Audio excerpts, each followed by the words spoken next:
পৃথিবীর প্রথম ধরনের মসজিদ। আমার বন্ধুগণ, কোরআনুল কারীমের 10 নম্বর পারার 9 নম্বর সূরা সূরাতুত তাওবার 18 নম্বর আয়াতে রব্বুল আলামিন বলেন, ওই ঘরটাই হলো পৃথিবীর প্রথম ঘর, আর কিয়ামত পর্যন্ত পৃথিবীর মানব মণ্ডলীর শ্রদ্ধা দেওয়ার জন্য, আল্লাহকে দান দেওয়ার জন্য, আল্লাহর জিকির করার জন্য, উপাসনা করার জন্য তামাম পৃথিবীতে আর অনেকগুলো মসজিদ নির্মাণ হবে। হযরত ইব্রাহিম আলাইহিস সালাম এবং তার শিশু পুত্র ইসমাঈল আলাইহিস সালামকে নিয়ে যখন আল্লাহর ঘর নির্মাণ করলেন, নির্মাণ করার পর অবশিষ্ট পাথরগুলো দিকে রয়ে গেল, যেগুলো আর কাজে লাগানো গেল না। ইব্রাহিম আলাইহিস সালাম রব্বুল আলামিনকে বললেন, ইয়া রাব্বাল আলামিন, এই পাথরগুলো আর কাজে লাগালে বলার কাজ তো শেষ হয়ে গেছে, কি করবে এগুলো দিয়ে? আল্লাহ রাব্বুল আলামিন বললেন, এই পাথরগুলো আপনি পাহাড়ের টিলার উপর উঠে চতুর্দিকে নিক্ষেপ করে দেন, আর তামাম পৃথিবীর বুকে আপনার এই পাথরের পরিবর্তে পৃথিবীর বুকে যেখানে আপনার এই পাথরটা পড়বে সেখানে কিয়ামতের আগে একটা মসজিদ নির্মাণ হয়ে যাবে। সুবহানাল্লাহ। আপনি পাথরগুলো শুধু ছেড়ে দেন উপরে দিকে, এবং ওয়াযিন ফিন নাসি, পৃথিবীর সমস্ত মানুষগুলোকে আপনি এই ঘরের দিকে আহ্বান করেন, এই ঘরের দিকে আহ্বান করেন ইবাদত করার জন্য। ইব্রাহিম আলাইহিস সালাম প্রশ্ন করলেন, আমার ঘরের আওয়াজ তো পৃথিবীর কোন প্রান্তে গিয়ে পৌঁছবে না, আর আমার ঘরের আওয়াজ শোনার জন্য এই এলাকায় কোনো মানুষ দেখা যায় না। আল্লাহ রাব্বুল আলামিন বললেন, ইব্রাহিম, তুমি শুধুমাত্র তাদেরকে ডাকো এই ঘরের দিকে, এই ঘরের উপাসনা করার জন্য, এই ঘরের মালিকের গোলামি করার জন্য তাদেরকে আহ্বান দিয়ে দাও। আর তোমার ঘরের আওয়াজ শুধুমাত্র এই মক্কার ভূখণ্ডে সীমাবদ্ধ রাখবো না, বরং তামাম পৃথিবীর কোনায় কোনায় আল্লাহ তোমার ঘরের আওয়াজটা পৌঁছে যাবে।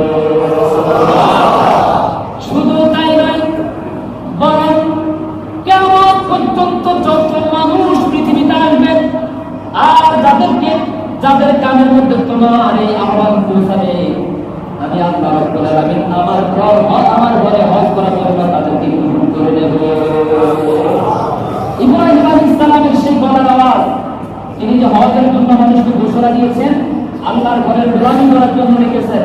আল্লাহ তাআলা বলেছেন, শুধু যারা বর্তমানে আছে তারা নয়, বরং যারা মায়ের পেটে রয়েছে অথবা যারা রূহের পেটে রয়েছে তাদের কানেও আমি আল্লাহ কুদরতিভাবে আপনার আহ্বানকে পৌঁছায় দেব। সুবহানাল্লাহ। আল্লাহর সেই ক্ষমতা, আল্লাহর সেই কুদরত আছে না নাই? আছে। আন্নাল কুওয়াতা লিল্লাহি জামিআ ইন্নাল্লাহা আলা কুল্লি শাইইন কাদির। তিনি সকল বিষয়ের উপর ক্ষমতাবান, সব বিষয়ের উপর তিনি শুকরিয়া তিনি কে? আল্লাহ সুবহানাহু ওয়া তাআলা। সম্মানিত উপস্থিতি, তাহলে ইব্রাহিম আলাইহিস সালামের সেই অবশিষ্ট পাথর খণ্ডগুলো তিনি যখন নিক্ষেপ করলেন, আল্লাহ বললেন, এই পাথরগুলো পৃথিবীতে এই প্রান্তে গিয়ে পড়বে, কিয়ামতের আগে সেখানে তাকওয়ার উপর ভিত্তি করে একটা মসজিদ নির্মাণ। আলহামদুলিল্লাহ বলেন। হতে পারে হয়তো সেই পাথর খণ্ডের বদলে আজকে এখানে একটা মসজিদ নির্মাণ হয়েছে। আলহামদুলিল্লাহ বলেন। এবার মসজিদ কারা নির্মাণ করে, তাদের বৈশিষ্ট্য আল্লাহ তাআলা বলছেন, তারা মসজিদের রক্ষণাবেক্ষণ করে, মসজিদ পরিচালনার জন্য কি কি যোগ্যতা থাকা দরকার এটা আল্লাহ তাআলা কোরআনে বলে দিয়েছেন। আলহামদুলিল্লাহ। Islam is not only a religion but also a complete way of life. ইসলাম শুধু একটা ধর্মের নাম নয়, বরং ইসলাম একটা পূর্ণাঙ্গ জীবন ব্যবস্থা। কোরআন যে ধর্মীয় গ্রন্থ নয়, বরং এটা মানবতার জন্য একটা মহান সংবিধান।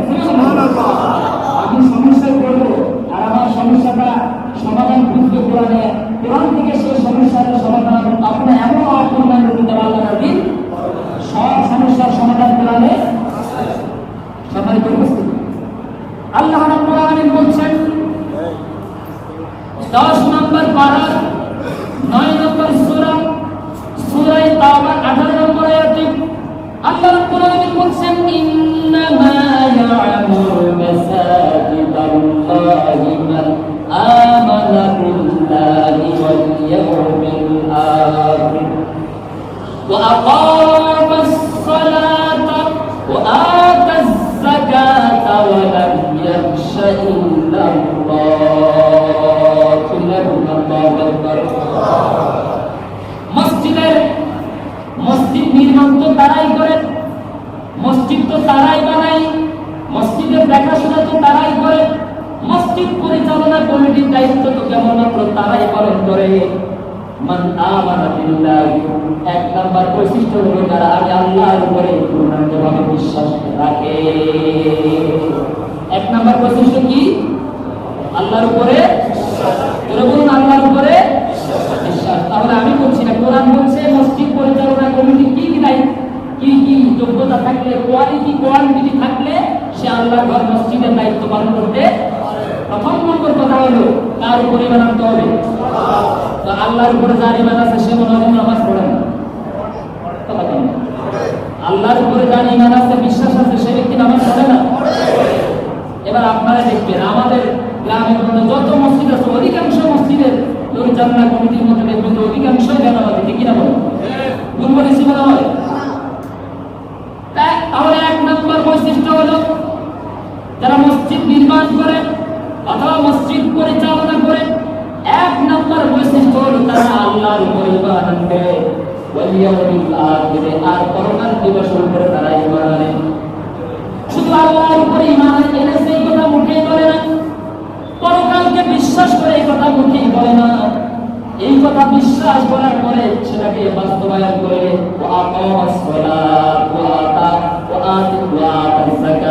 নামাজ কায়েম করে আর যাকাত দেওয়ার গুরুত্ব করে যাকাত পরিশোধ করে ওয়ালাম ইয়াখশা ইল্লাল্লাহ, আর জমিনের উপরে এক আল্লাহ ছাড়া কাউকে ভয় করে না। সুবহানাল্লাহ। তাহলে খেয়াল করুন, মান আমানা বিল্লাহ ওয়াল ইয়াউমিল আখির ওয়া আকামাস সালাত ওয়া আতা যাকাত ওয়ালাম ইয়াখশা ইল্লাল্লাহ, কয়টা হলো? বলুন। আল্লাহ যেন এই পাঁচটা গুণাবলী আজকের জুমার যে এজেন্ডা দিলাম, যে কর্মসূচি ঘোষণা করলাম, প্রত্যেকটি মানুষকে, মুসলিমকে এই পাঁচটা বৈশিষ্ট্য অর্জন করে আল্লাহ যেন পবিত্র করা হয়। আল্লাহর উপরে ঈমান ছাড়া কি কবরে যাওয়া যাবে? জান্নাতে যাওয়া যাবে? নামাজ না করে কবরে যাওয়া যাবে? যাকাত দেওয়ার উপযুক্ত হলে নেশাব পরিমাণ সম্পদের মালিক হলে যদি যাকাত না দেয় জান্নাতে যাওয়া যাবে? আল্লাহকে ভয় না করলে কি জান্নাতে যাওয়া যাবে? সুতরাং এই পাঁচটা বৈশিষ্ট্য আল্লাহ আমাদেরকে দান করুন, জোরে বলুন আমিন। فعسى أولئك أن يكونوا من المهتدين। আল্লাহ রাব্বুল আলামিন বলেন অতি তাড়াতাড়ি অচিরেই তারা হয়তো হেদায়েত পেয়ে যাবে, তারা সুপথ পেয়ে যাবে, আল্লাহ রাব্বুল আলামিন তাদেরকে রাস্তা দেখায় দিবে।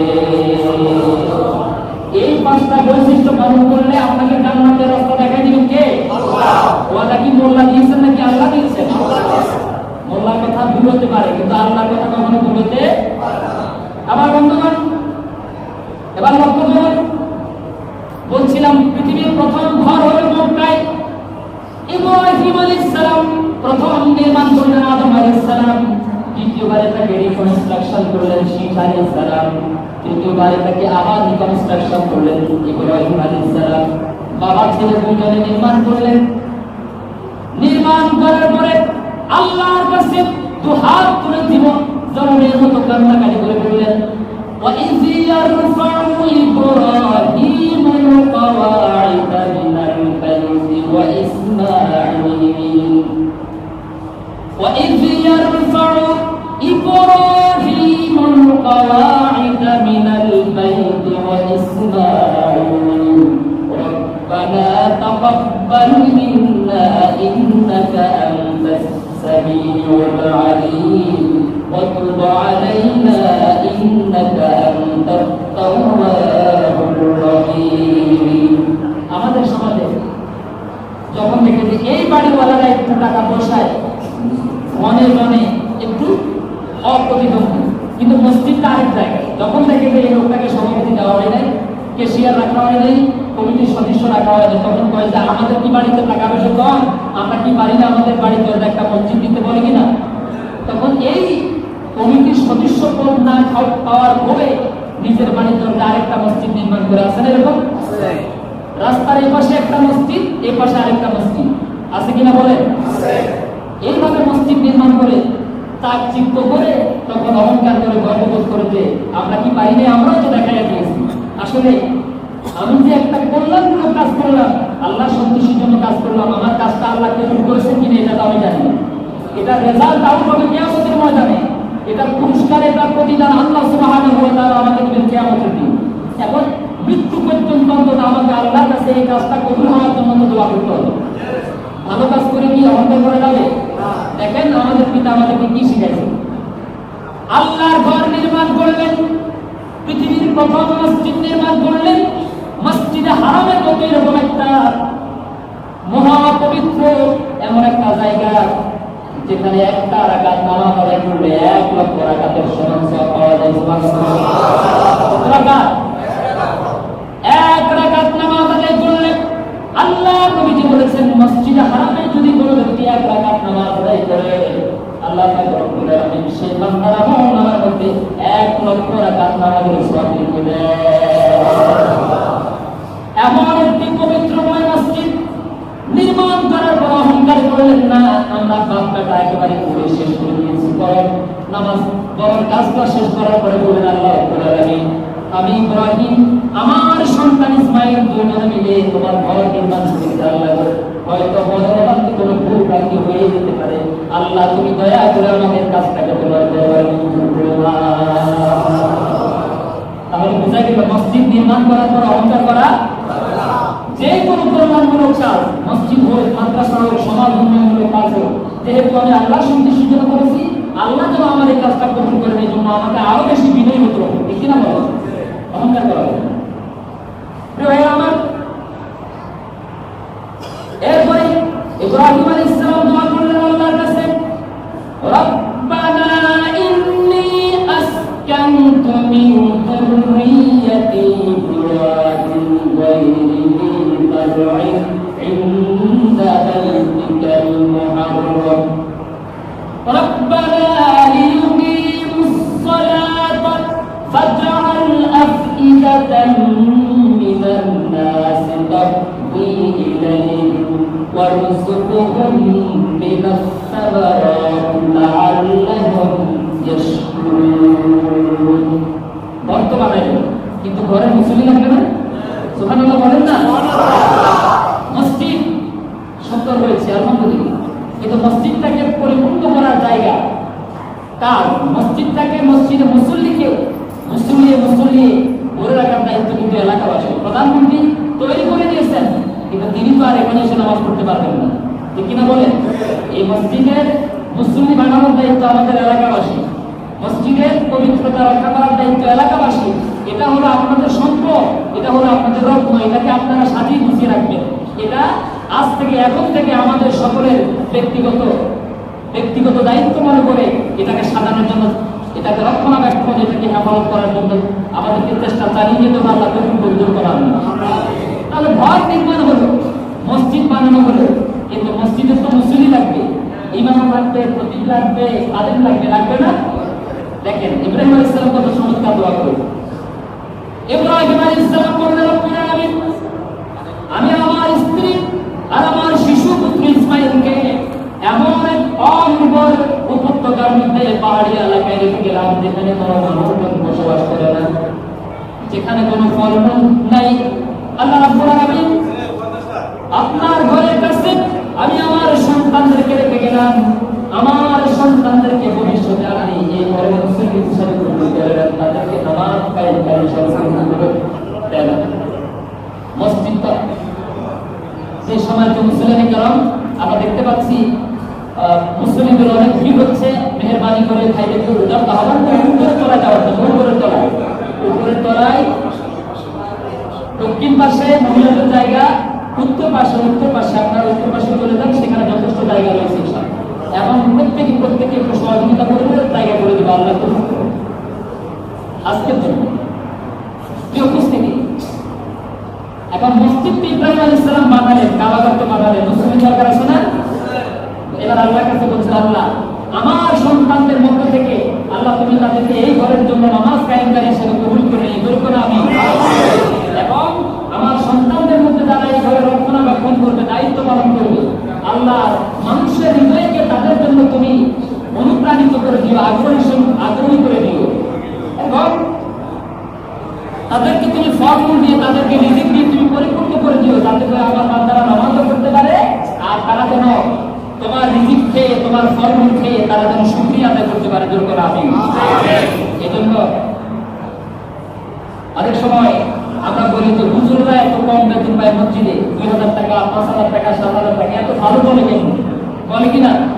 হুজুরের পাঞ্জাবির দাম কিন্তু অনেক টাকা, কিন্তু আরেকজন অনেক বড় অফিসার এত ভালো দামে করতে পারে, এমন শান্তিও নেই। অনেক সময় প্রশ্ন করে আমরা হুজুররা যে মসজিদে ইমামতি করে, মুয়াজ্জিন করে 5-6 হাজার টাকা দিয়ে ভালো থাকি, ব্যাংকের লোন নাই, খরচ নাই, লক্ষ লক্ষ টাকা দেনা নাই, এটা একমাত্র আমাদের পিতা ইব্রাহিম আলাইহিস সালামের এই দোয়ার ফসল। সুবহানাল্লাহ। আমাদের বাবা আমাদের জন্য দোয়া করে গেছেন, যারা এই মসজিদের দায়িত্ব পালন করবে, এই ঘরে রক্ষণাবেক্ষণ করবে, আল্লাহ তুমি তাদেরকে তোমার নিজ পুত্রকে তাদের রিজিকের ব্যবস্থা করে দিও। সুবহানাল্লাহ। এই জন্য আমাদের কোনো টেনশন সবাই তো বুঝতে। এটা হলো প্রথম মসজিদের কথা বললাম। দ্বিতীয় নম্বর মসজিদ যেটা ইসলামে প্রসিদ্ধ, সেটা হলো মসজিদুল কিবলাতাইন। কোন মসজিদ? আল্লাহ রাসূল সাল্লাল্লাহু আলাইহি ওয়াসাল্লাম মক্কা থেকে হিজরত করে মদিনায় গেলেন। 16 থেকে 17 মাস পর্যন্ত বাইতুল মুকাদ্দাস মুসলমানদের প্রথম কিবলা, সেখানে গিয়ে নামাজ আদায় করলেন। 16 থেকে 17 মাস পর্যন্ত বাইতুল মুকাদ্দাসে গিয়ে নামাজ আদায় করলেন। আর একদিন জোহরে নামাজ আদায় করার সময় আল্লাহ রাব্বুল আলামিন আয়াতে কারিমা নাযিল করে দিলেন, قد نرى تقلب وجهك في السماء فلنولينك قبلة ترضاها فول وجهك شطر المسجد الحرام। হে আমার হাবিব, হে আমার রাসূল, আমি আল্লাহ রাব্বুল আলামিন লক্ষ্য করেছি আপনি বারবার আকাশের দিকে তাকিয়ে তাকিয়ে মনে মনে ভাবেন আপনার মাতৃভূমি ওই বাইতুল্লাহ, ওই মসজিদ হারাম যদি আপনার কিবলা হতো, আপনার মনে প্রশান্তি পাইতেন। মসজিদ আকসার দিকে, ফিলিস্তিনের দিকে যদি আপনার কিবলাটা না হয়, আপনার কিবলাটা যদি আপনার মাতৃভূমির দিকে হতো, এই ইসলামের কথা বলার কারণে আল্লাহর কাছে কি বাজারের ঘর প্রিয় নাকি মসজিদ প্রিয়? তো খেয়াল করুন। আর মসজিদে যারা আছে তারা মনে হয় আল্লাহ প্রিয় না? প্রিয় ঘরে আল্লাহ, প্রিয় ঘরে যারা আসে তারাও আল্লাহ যেন আমাদেরকে আল্লাহ প্রিয় হিসেবে কবুল করেন। ও আবগাতুল বিলাদ ইলাল্লাহি আসওয়াতুহা। আর পৃথিবীতে যত ঘর আছে আল্লাহ রাব্বুল আলামিন বলেন সব ঘরের চাইতে, সব জায়গার চাইতে আল্লাহর কাছে সব থেকে ঘৃণিত জায়গার নাম হলো বাজার। তার কারণে দোকানে, হাটে, বাজারে মানুষের সমালোচনা কি চর্চা হয় বেশি, ঠিক না বলে? মসজিদে হয় আল্লাহর জিকির, মসজিদে যায় আল্লাহকে সিজদা। সুতরাং যেই জায়গায় আমার সিজদা দেওয়া হয়, যেই জায়গায় আমার নামের সার্বভৌমত্বের ঘোষণা দেওয়া হয়, আল্লাহ পাক বলেন সেই জায়গায় আমার কাছে সব থেকে বেশি প্রিয়। আর যে জায়গায় মানুষের সমালোচনা হয়, খারাপ কাজ হয়, ওই জায়গায় আমার কাছে সব থেকে বেশি ঘৃণিত। আর ওমর ইবনুল খাত্তাব রাদিয়াল্লাহু তাআলা আনহু বলেন, سمعت رسول الله صلى الله عليه وسلم يقول من بنى لله مسجدا يذكر فيه اسم الله بنى الله له بيتا في الجنة رواه ابن ماجه।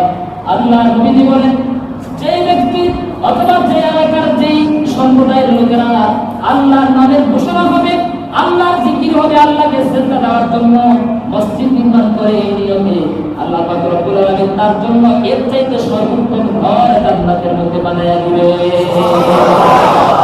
সম্মানিত উপস্থিতি, আজকে সামান্য হয়তো কিছু কথা হবে, আপনাদের সবাইকে অভিনন্দন জানাচ্ছি, মোবারকবাদ জানাচ্ছি। আজকে হয়তো বইয়ের আবহাওয়ার কারণে অনেক জায়গা থেকে অনেকে ফোন দিয়েছেন, অনেক লোকজন আসার কথা ছিল কিন্তু আসতে পারেন না। আপনারা আসবেন ইনশাআল্লাহ। যথারীতি প্রত্যেক জুমায় কোরআন এবং সুন্নাহ দিয়ে আপনাদের প্রাণকে প্রাণবন্ত করার জন্য, আপনাদেরকে আন্দোলিত করার জন্য ইনশাআল্লাহ প্রত্যেক জুমায় কোরআন এবং সুন্নাহ ভিত্তিক আলোচনা করার চেষ্টা করব। আপনারা আসবেন। আল্লাহ সুবহানাহু ওয়া তাআলা সবাইকে সুস্থ রাখুন, ভালো রাখুন। হাযা মা ইনদি ওয়া লা ইলমু ইল্লাল্লাহ আলাইহি তাওয়াক্কালতু ওয়া ইলাইহি। আসসালাম।